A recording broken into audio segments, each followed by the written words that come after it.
광주 지역의 지역 감염 확진자가 17일 만인 그제는 단 한 명도 나오지 않았습니다. 다행히 지역 감염은 다소 주춤하는 모습입니다. 하지만 해외 유입 확진자는 여전히 두 자릿수를 기록하고 있는 가운데 부산 감천항에서는 확진자가 있는 어선에 국내 작업자들이 승선한 것으로 알려져 또다시 검역의 허점을 드러냈습니다. 최재욱 고려대 예방의학과 교수와 함께 자세히 짚어보겠습니다. 안녕하십니까? 안녕하세요. 예. 자, 지금 앞서서 잠시 언급을 했습니다만은 지역의 확진자 수는 조금 주춤하는 모습이어서 좀 안심이 되기는 하는데 말이죠. 그래도 아직 그 추세를 좀 확인하기는 좀 어렵겠죠? 그래도 추세는 이미 이제 줄어드는 추세로, 즉 그래요. 사회적 거리두기와 방역 당국의 조치가 효과를 발휘하고 있다. 그래서 0명으로 내려간 것이 계속적으로 줄어드는 추세가 지금 한 2주간 보였기 때문에 그래도 안심해서 좋겠다는 생각이고요. 완전하게 그 해당 지역에서의 감염이 더 이상 지역에서 전파되지 않는다는 걸 보려면 최소한 앞으로 2주 정도가 최대 보는 거고요. 앞으로 일주일 정도 좀 더 들여다보면은 큰 흐름은 명확하게 잡아올 수 있을 겁니다. 광주 같은 경우는 이제 17일 만에 한 명도 이제 발생하지 않았거든요. 해외에서 유입한 환자가 이제 한 명 있었던 건데 그동안 사회적 거리두기 2단계로 격상하면서 그것이 이제 효과를 봤다 이렇게 평가할 수 있을까요? 네, 그렇습니다. 예, 그렇게 보시는 것이 당연하고요. 결국 확진자와 접촉자를 통한 추가적인 전파 막는 것은 방역 당국이 할 몫이고요. 그런데 무증상 감염이나 좀 확진이 되기 전까지 혹은 접촉자로 파악되기 전까지 혹시라도 모를 잠재적인 전파에 대한 부분은 사회적 거리두기 통해서 통제해야 되지 않겠습니까? 그래서 그 부분이 효과를 발휘하고 있고 통상 잠복기 14일간의 아주 강화된 거리두기 통해서 이 부분을 통제가 가능하고요. 17일 만에 지금 0명으로 내려갔다는 부분은 이제 이 부분이 어느 정도 잠복기를 거쳐서 통제가 되고 있구나. 그러나 혹시라도 방역 당국이 찾아내지 못한 그런 추가적인 전파의 가능성을 고려해서 아마 앞으로도 2주 더, 그래서 29일까지 이 거리두기를 조금 더 강화해서 우선은 지켜봅시다. 그렇게 광주시에서 발표를 하는 것은 의미 있는 것이라고 생각됩니다. 말씀하신 것처럼 원래 이 광주시 사회적 거리두기 2단계가 오늘 마지막이었는데 29일까지 2주 더 연장하기로 했습니다. 이용섭 광주시장의 발표 들어보시죠. 주요 접촉자와 방문자들이 계속 늘어나고 있어 한시도 방심할 수 없는 상황입니다. 이에 우리 시는 오늘 오전 민관 공동대책위원회를 개최해 7월 15일 종료 예정이었던 사회적 거리두기 2단계를 7월 29일까지 연장하기로 결정하였습니다. 앞으로 7일 이상 지역 감염 확진자 0명 또는 감염 경로나 방역망 내 관리 비율 등을 감안해서 민간 공동대책위원회에서 하향 조정이 필요하다고 판단하는 경우 1단계로 조정할 예정입니다. 네, 그러니까 만약에 이제 오늘 확진 환자가 확진 판정을 받는다 하더라도 그게 오늘 감염된 것이 아니라 그 이전에 훨씬 이전에 감염이 된 거기 때문에 사회적 거리두기를 조금 더 연장해서 지금 이 확진자 수가 줄어드는 것을 확실하게 잡겠다 이런 의지라고 봐야겠죠. 네, 그렇습니다. 그래서 이제 접촉 이후에 감염에 발생할 수 있는 건 14일이니까요. 이제 그걸 감안해서 지금 그렇게 기간을 정한 것이고요. 지금 좀 아까 이제 자료 화면에서도 보였습니다만 2주 연장하되 앞으로 일주일간 신규 확진자가 0명으로 계속 나오거나 감염 경로 이런 부분들이 명확하게 통제된다면 일주일 후라도 1단계로 조정할 수 있겠다라는 거는 희망적인 그 예측을 좀 보여주었습니다. 그래서 그 부분 이제 상황을 보면서 유연하게 이렇게 신축적으로 대응하는 것이 가장 합리적이고 효과적인 대응 방법입니다.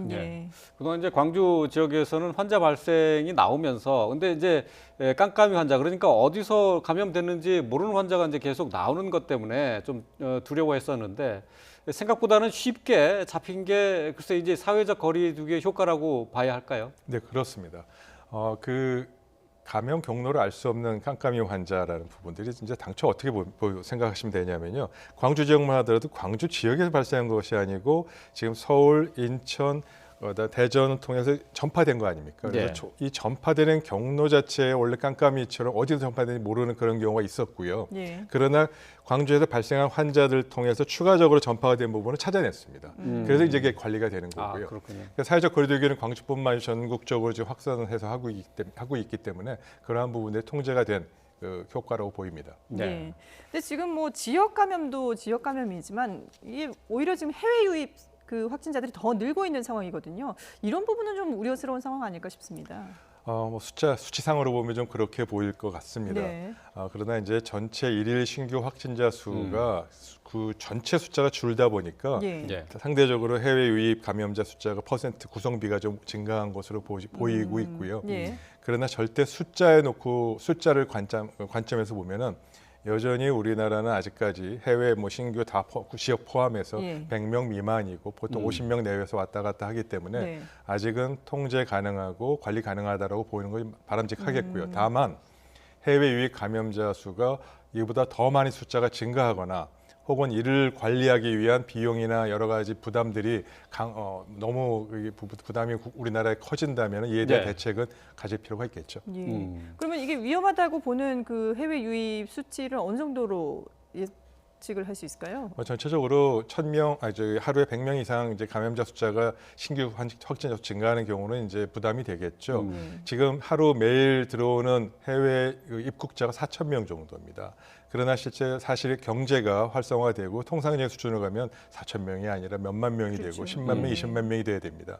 그럴 경우에 증가될 수 있는 예상되는 환자 수가 어디까지 될 것이냐를 충분히 예측해보고 그러한 위험성에 따라서 국가별로 좀 신축적으로 탄력적으로 입국 제한을 좀 강화한다든지 이런 부분들의 대책을 갖고 면밀히 준비해야 될 것 같습니다. 예. 알겠습니다.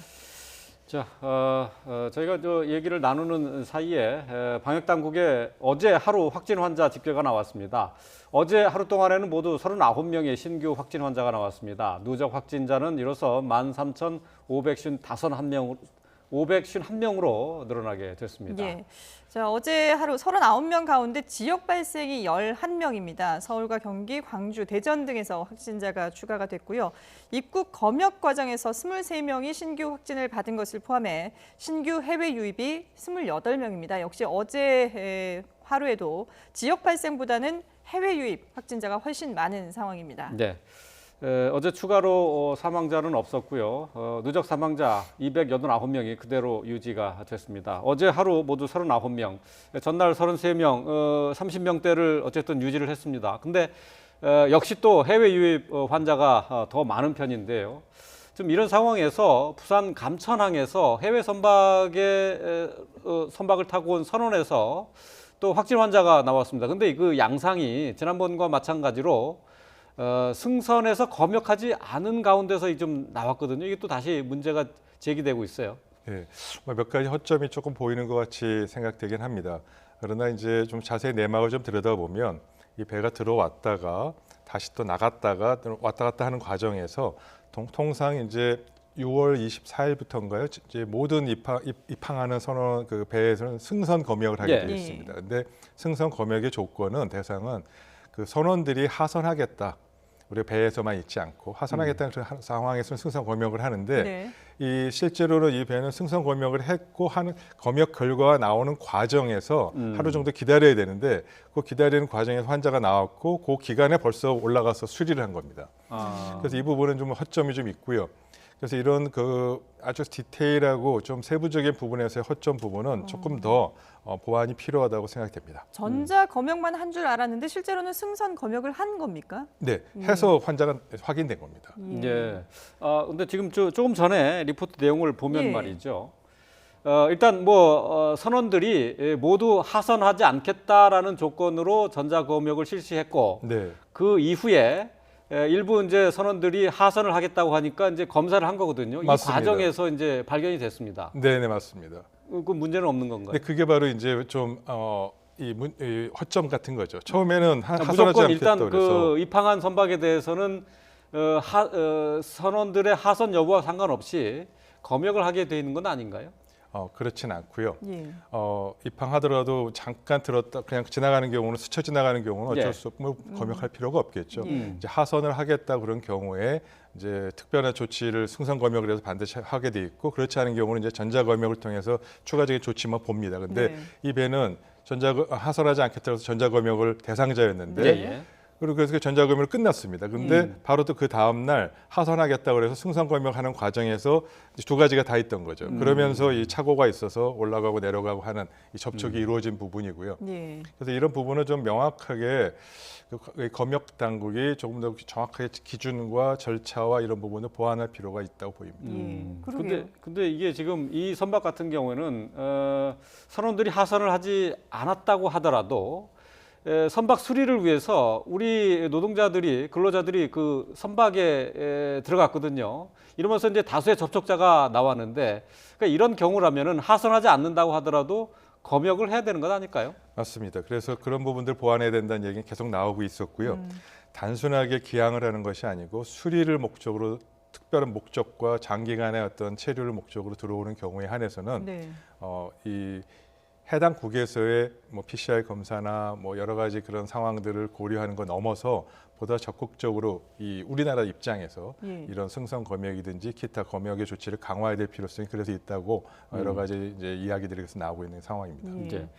그러니까 사실 지금 우리가 공항은 어떻게 보면 지금 철저하게 이게 관리가 되고 있다고 보더라도 항구 같은 경우에는 이렇게 허점이 조금씩 드러나면서 이걸 통해서 혹시나 만약에 방역 당국이 걸러내지 못했다면 이런 확진자들이 국내 그냥 지역 사회로 전파시킬 수도 있는 그런 가능성이 있는 거 아니겠습니까? 네, 물론 그렇습니다. 예. 그런 점에서 이제 보완이 필요한데요. 이제 한편으로는 이게 국제 간의 이제 해양 관련된 입항 관련된 그런 검역법과 관련해서 좀 들여다볼 지점도 어려운 지점이 있는 것 같습니다. 예. 지금 해외 물동량이 거의 항구로 들어오는 경우가 굉장히 많은데 그렇죠. 예. 지금 이 검역에서의 이런 식으로 승선 검역과 또 기다리는 시간과 이런 부분을 통하면은 공항이나 이런 거와 달리 이 검역 지체로 인한 물동량의 이 선적과 또 내리는 부분 이런 부분들이 굉장히 어려운 지점이 좀 있다고 합니다. 그래서 이 부분은 좀 창의롭게 새로운 어떤 방식을 도입해서라도 별도의 조치를 좀 만들어야 되고요. 현재 갖고 있는 기존의 문제점이라고 생각하는 부분들 때문에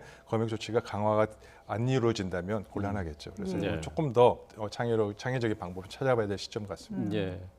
지금 뭐 세계적으로 코로나19의 확산세가 다시 증가세로 돌아서고 있는데 말이죠. 교수님이 보시기에는 지금 우리가 특별히 주의해야 할 만한 국가, 그러니까 이 코로나19가 통제되지 않는 국가가 어디라고 짚을 수 있을까요? 예, 뭐 제가 얘기한 것보다 이제 세계보건기구가 얘기한 부분 말씀드린 게 더 좋을 것 같고요. 세계보건기구가 주의 깊게 바라봐야 될 그런 국가로는 아프리카와 서남아시아, 인도, 이제 파키스탄, 방글라데시 같은 나라와 아프리카, 그다음에 남아메리카 지역이 굉장히 좀 위험스럽다라는 얘기를 했고요. 네. 물론 환자 수로 보면 여전히 미국, 미주 지역과 러시아가 크죠. 그래서 그 점들을 고려해봐야 되고요. 결국은 국내에서의 감염, 지역사회 감염을 잘 통제한다 하더라도 국가 간의 이동과 경제 상황으로 인해서 해외에서의 입국을 우리가 직접 통제는 불가능합니다. 따라서 국제적인 공조와 연대와 협력을 통해서 이런 위험 지역의 국가들, 아프리카나 서남아시아 또 남아메리카 이런 지역에 어떻게 국제적인 사회의 연대를 통해서 감염을 좀 컨트롤하는 데 도움을 주느냐가 결국은 국내 문제 해결에도 결국 도움이 될 수밖에 없다라는 점을 생각해 봐야 될 것 같습니다. 그러니까 이게 심각한 코로나19 상황이 심각한 나라에서 뭐 입국자가 들어올 때는 조금 더 주의 깊게 살펴봐야 되는 그런 문제점들이 있을 것 같은데요. 근데 지금 말씀하신 것처럼 뭐 카자흐스탄이나 방글라데시 같은 경우는 그 나라 안에서도 상당히 심각한 상황인데 그 나라에서 우리나라에 들어올 때는 PCR 검사 확인서를 내도록 돼 있잖아요. 음성이라는 이제 그 확인서를 내도록 돼 있는데 지금 그 나라에서 이 검사를 제대로 할 수 있을 것이냐 이런 의문점들이 계속해서 제기가 되고 있거든요. 네네. 그건 어떻게 보세요?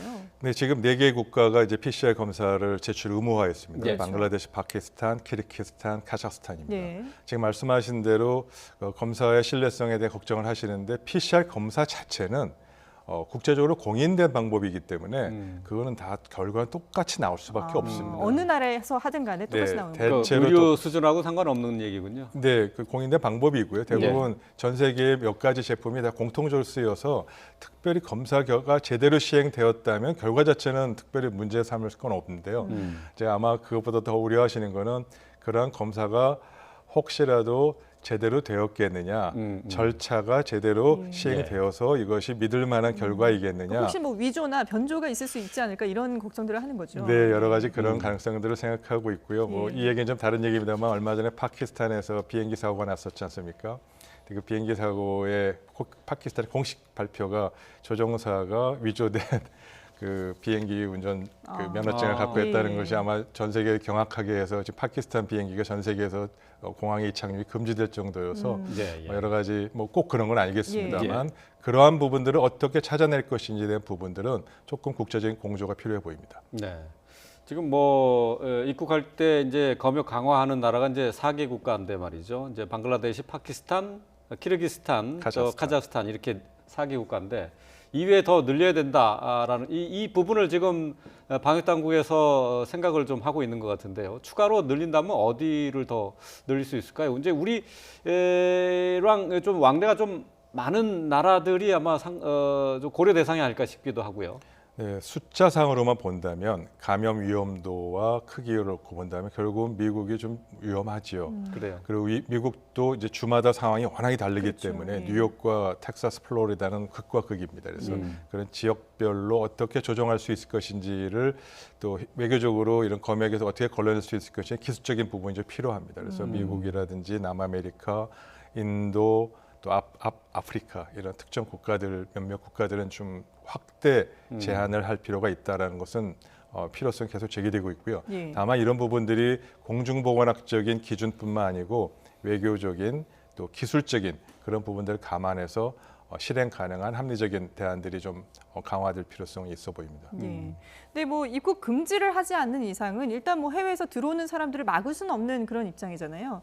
그러다 보니까 우리 그 국내에도 뭐 이 지금 해외 유입 확진자들을 모두 다 병원에 수용할 수는 없으니까 생활치료센터를 더 늘려야 된다 이런 얘기들도 있거든요. 교수님은 어떻게 판단하십니까? 네, 지금은 아직 여유가 있습니다만 아까 말씀드린 대로 뭐 해외 입국자가 4,000명밖에 안 되는데도 지금 이 정도인데 뭐 10배 몇만 명이나 뭐 10만 명으로 20만 과거 수준으로 돌아간다면 환자 수는 되게 늘겠죠. 따라서 생활치료센터는 부족할 것이 뭐 분명합니다. 따라서 이런 생활치료센터와 격리시설을 어떻게 확보하고 또 확충할 것인지에 대한 부분은 좀 사회적 합의가 필요해 보이고요. 어쩔 수 없이 받아들여야 되는 부분도 있습니다. 예를 들어 카자흐스탄만 하더라도 실제 입국자분들은 거의 대부분 고려인이거나 또 해외 거주 상사인이거나 필요한 부분들이 많습니다. 그래서 이런 부분들을 전면적으로 금지할 수는 없기 때문에 또 이 부분은 받아들여야 되는 또 현실이기 때문에 어떻게 합리적인 방안을 찾아낼 것인지 현지에서 정말 PCR 검사를 완벽하게 해서 그런 결과의 음성이 나오는 부분만 받게 하는 부분으로 확대해 나갈 것인지 또 혹은 국내에서 입국 단계에서 좀 더 강화된 조치를 어떤 것을 할 것인지에 대한 좀 다각적인 검토가 필요해 보입니다. 뭐 이미 뭐 다 아시겠지만은 코로나19가 단기간 내에 종식되는 것을 기대하기는 어려운 상황입니다. 그렇기 때문에 방역 당국에서도 코로나19의 유행을 억제하고 관리를 해 나가야 된다라고 얘기를 하고 있는데요. 잠시 권준욱 부본부장의 얘기를 좀 들어보고 오겠습니다. 현재 국내 상황만을 본다면 지방자치단체의 노력 그리고 일선 역학조사관들, 보건요원들의 끈질긴 추적조사 또 조기 검사 등을 통해서 지역사회의 코로나19 확산세를 억제하는 데 최선을 다하고 있습니다. 동시에 국민 한 분 한 분께서 적극적으로 거리 두기에 동참해 주시고 마스크를 착용하시며 개인위생 관리 등을 통해서 지역별로 확산 속도가 조금씩은 통제되거나 관리되고 있는 상황이긴 합니다. 현재 코로나19에 등장하지도 않은 백신에 대한 기대를 하는 것은 매우 성급합니다. 유행을 종식한다는 표현은 기대일 뿐입니다. 오직 거리 두기 그리고 마스크 착용, 개인위생을 통해서 유행 규모를 억제하면서 관리하는 방법밖에는 없다는 점을 다시금 인식하게 됩니다. 방역당국에서 다시 한번 강조를 한 내용이 코로나19의 유행 억제와 관리입니다. 그렇기 때문에 이제 방역 수칙을 지키는 것이 무엇보다 중요한데 말이죠. 근데 이제 격리돼야 되는 사람들이 이 격리 수칙을 어겨서 또 처벌을 받는 사례가 계속해서 늘고 있거든요. 저희가 그 내용을 표로 정리를 해봤는데요. 한번 보면서 얘기를 나누도록 하겠습니다. 자, 위반 사례가 1,207명이 위반 혐의로 수사를 받았고요. 이 가운데 545명이 검찰에 송치가 돼서 10명이 구속이 됐습니다. 또 위반 사례를 내용별로 보면은 그러니까 격리 조치가 돼야 되는 사람인데도 불구하고 직장을 출근한 사람도 있었고요. 식당이나 노래방을 갔던 사람도 있었고, 마트를 간 사람도, 그리고 격리 장소로 지인을 초대한 사람도 있었는데, 뭐 이 506명에 대해서 이렇게 수사를 해서 317명이 기소가 됐고, 이 가운데 7명이 구속이 됐습니다. 지금 뭐 마땅한 백신이나 치료제가 없는 상황에서 이렇게 뭐 격리 조치, 이 수칙을 위반하는 경우는 상당히 글쎄요, 지금 이제 엄격하게 처벌을 하고 있는데 지금 상황에서는 어쩔 수 없는 조치라고 봐야겠죠. 네, 기본적으로 어쩔 수 없는 조치라고 보이고요. 1,207명의 수치입니다만 사실 초기 단계에 비해서 지금은 많이 그 격리 조치의 협조는 굉장히 올라가 있어서 초기 단계랑은 좀 많이 상황이 좋아진 것 같습니다. 네. 다만 좀 이 지점에서 조금 말씀드리고 싶은 것은 이러한 격리 조치 위반 사례 중에서 정말 어쩔 수 없이 격리 조치를 위반할 수밖에 없는 그러한 상황이 무엇인지 조금 들여다볼 필요는 있을 것 같습니다. 네. 정말 직장의 하루 일용직 같은 분은 그날 하루 나가지 않으면은 생활이 불가능한 경우, 본인의 뿐만 아니고 가족 생계가 걸려 있다든지 이런 부분들, 또 혹은 좀 예외적으로 이런 부분들을 좀 보완해줄 부분이 없는지도 다시 한번 좀 들여다 보셨으면 좋겠고요. 예. 또 그런 부분이 있다는 얘기가 사실은 좀 많이 있습니다. 그래서 네.